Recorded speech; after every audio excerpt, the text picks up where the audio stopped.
Lately, the idea has spread that Mexican wrestling is being gentrified due to the presence of foreign tourists and the increase in ticket prices. This perception is understandable at first glance, but it doesn't hold up under deep analysis. By this, I mean analyzing it from the economic and cultural dynamics that govern this sports spectacle. First, let's answer the question, is there gentrification in Mexican wrestling? The quick answer is no, because rather than being a process of displacement, what we're witnessing is strategic internationalization and the natural market evolution. The key premise, seeing foreigners in Arena Mexico, is not a spontaneous phenomenon, nor an unwanted cultural appropriation. Now, it's important to note that from the start, the concept of gentrification is misused, because gentrification applies to urban spaces. That is, a concept is being used to describe something that falls outside its definition and field of study.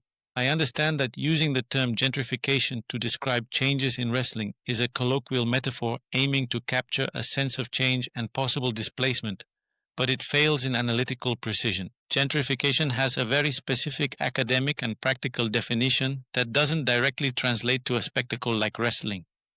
Gentrification is defined by physical space and housing. This since its coinage by sociologist Ruth Glass in 1964, who said it refers to the transformation of urban space. That is, it involves the physical renewal of an urban area and has as its main characteristic the displacement of original inhabitants who are always low income due to rising rents. This is driven by the arrival of higher income groups.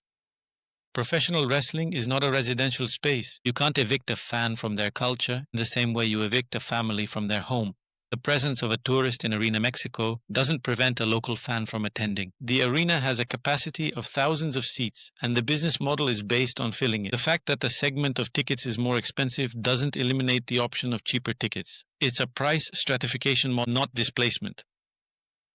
That's the key point. No one is losing their home because a tourist likes wrestling. The wrestling space is cultural and symbolic, not physical residential. The local fan who can't afford a ringside ticket isn't displaced. They keep watching the matches on television or attending smaller local arenas, or can even keep going to Arena Mexico in another location. The cultural space expands, it doesn't shrink. In fact, the internationalization and successful marketing of the CMLL expands the fan community. Instead of a fixed-size pie being competed over, the pie gets bigger. Mexican culture gains global projection without its local core disappearing. What is actually happening with Mexican wrestling can be described with more precise concepts. 1. Vacation. That is, a sports practice becomes a commodity subject to market laws. This is the law of supply and demand. The price increase is a symptom of this. 2. Cultural globalization, the export and consumption of a cultural product in a global context. The presence of foreigners is the visible result of this. 3. Gentrification, which is when an activity increasingly targets the tourist market. This does apply to some extent, but it's crucial to note that the touristification of a spectacle doesn't carry the same negative social impact as the gentrification of a neighborhood.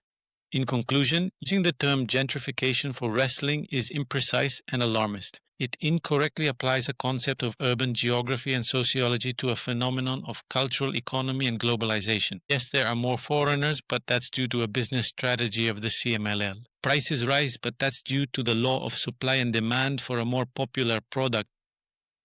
But there's no gentrification because there's no residential space from which the population is being displaced. Lucha Libre is a vibrant culture that is expanding to include a global audience without excluding its traditional Mexican base. Correct concept is not gentrification, but commercial globalization of popular culture.